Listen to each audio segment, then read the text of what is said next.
حضرت علی رضی اللہ تعالی عنہ سے روایت ہے، رسول اللہ صلی اللہ علیہ وسلم نے ارشاد فرمایا، والدین کی نافرمانی سے بچو، کیونکہ والدین کی نافرمانی کرنے والا اور قطع رحمی کرنے والا اور بوڑھا زانی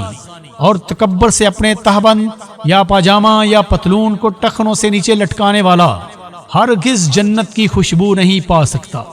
جبکہ جنت کی خوشبو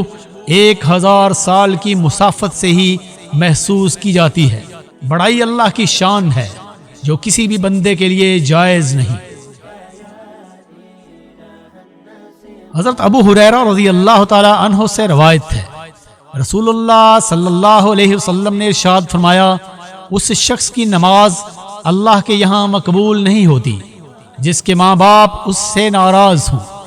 الا یہ کہ ماں باپ اس پر جبر و تشدد اور ظلم و زیادتی کر رہے ہوں۔ حضرت زید بن ارقم رضی اللہ تعالی عنہ سے روایت ہے، کہتے ہیں رسول اللہ صلی اللہ علیہ وسلم نے ارشاد فرمایا، جس آدمی کی صبح اس حالت میں ہو کہ اس کے والدین اس سے راضی ہوں تو اس کے لیے جنت کے 2 دروازے کھول دیے جاتے ہیں، اور جس آدمی کی صبح اس حالت میں ہو کہ اس کے ماں باپ ناراض ہوں تو اس کے لیے جہنم کے 2 دروازے کھول دیے جاتے ہیں۔ کسی نے کہا، اگرچہ ماں باپ ظلم کریں؟ آپ صلی اللہ علیہ وسلم نے جواب دیا، ہاں، اگرچہ ماں باپ ظلم کریں۔ اس جملہ کو آپ نے 3 بار دہرایا۔